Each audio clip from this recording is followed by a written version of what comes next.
Masjid An-Nafifah yang saya hormati, alhamdulillah malam ini kita masih diberikan nikmat sehat walafiat oleh Allah Subhanahu wa taala sehingga kita bisa melaksanakan ibadah sholat Isya berjamaah yang dilanjutkan dengan sholat tarawih berjamaah dan nanti kita tutup dengan sholat witir berjamaah. Para jamaah yang saya muliakan, kita sudah memasuki malam-malam 20 malam-malam 10 hari terakhir bulan Ramadan.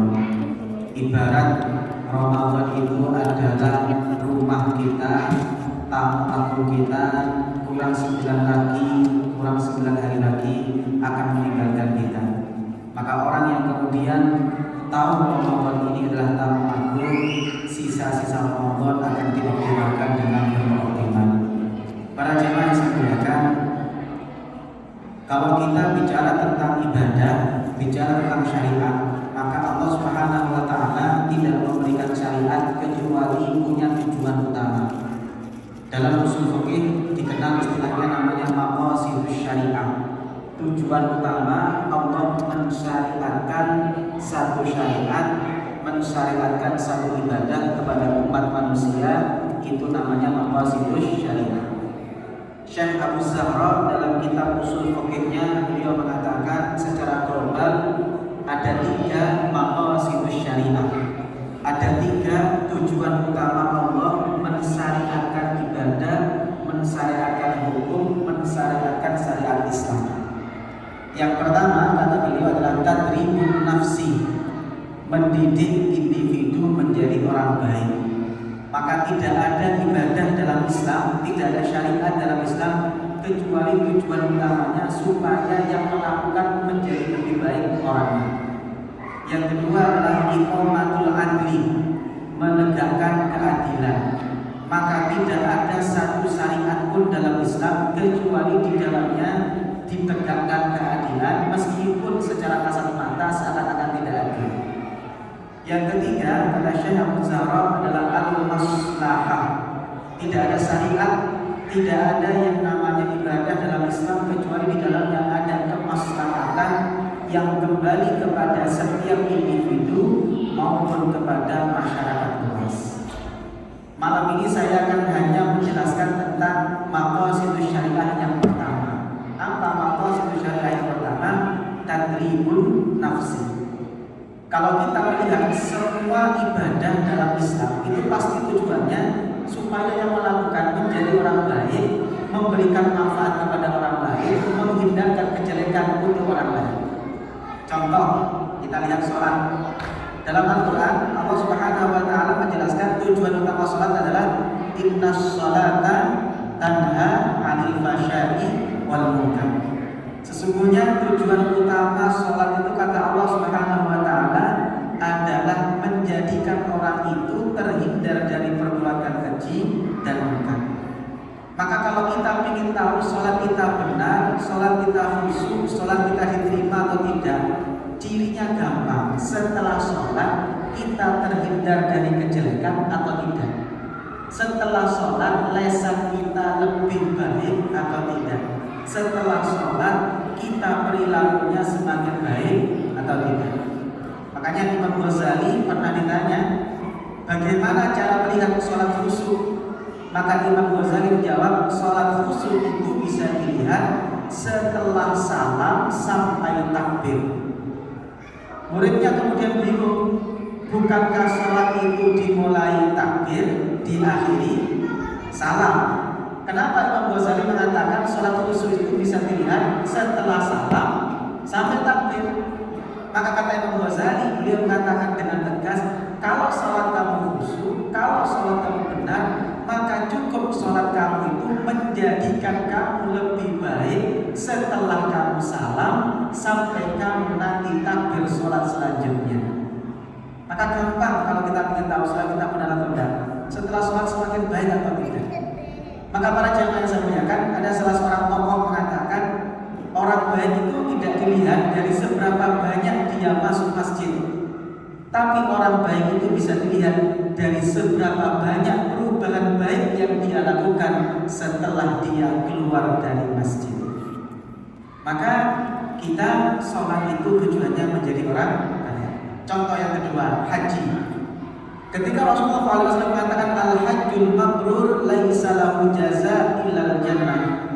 Tidak ada haji mabrur, umrah mabrur kecuali kata Rasulullah yang namanya balasannya pasti surga. Rasulullah ditanya, "Wa ma birru?" Ciri haji mabrur itu apa Rasulullah? Rasulullah tidak menjawab orang haji mabrur itu orang yang tawafnya banyak. Rasulullah tidak menjawab orang haji mabrur itu orang yang sa'inya banyak. Rasulullah tidak menjawab orang yang haji mabrur itu yang cium hajar aswadnya banyak. Beliau hanya mengatakan haji mabrur itu cirinya dua. Yang pertama it'amut ta'am, yang kedua wa thayyibul kalam.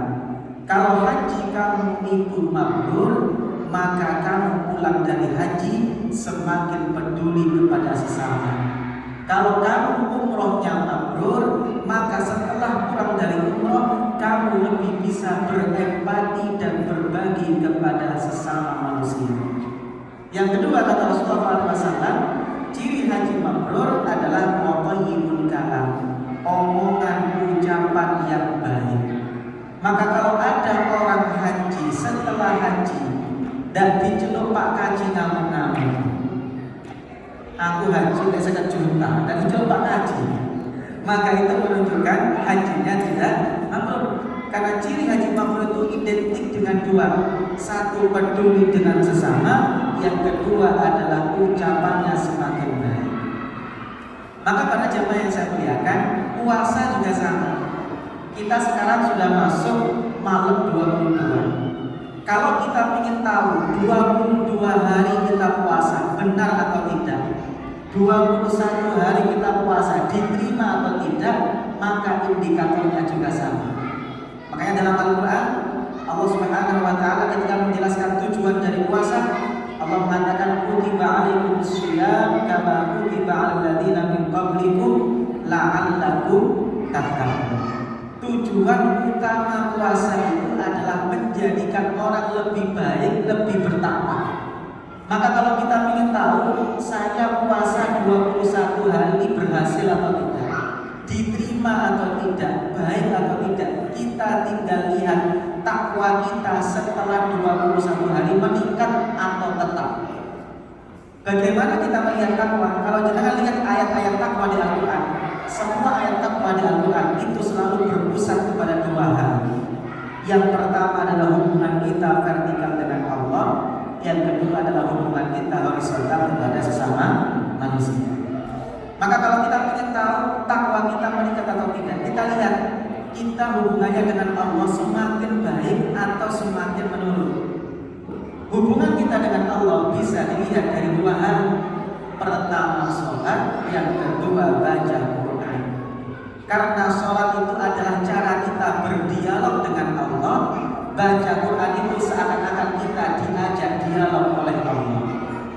Maka kalau kita ingin tahu 21 hari puasa ini benar atau tidak, tepat atau tidak, diterima atau tidak, coba jenengan cek sholat jenengan semakin baik atau tidak.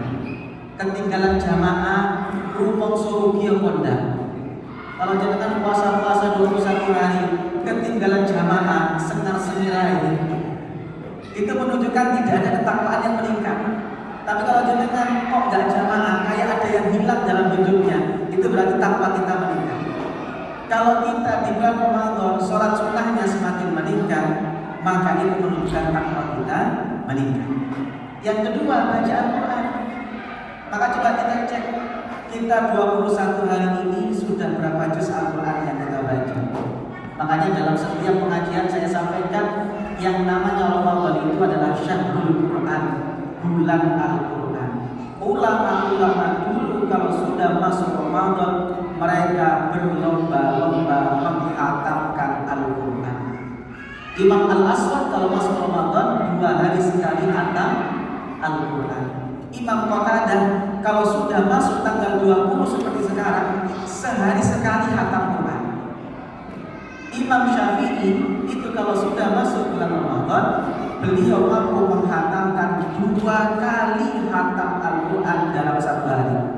Jadi Imam Syafi'i itu kalau masuk Ramadan, siang hatam Quran, malam hatam Quran, 1 bulan hatam 60 kali hataman.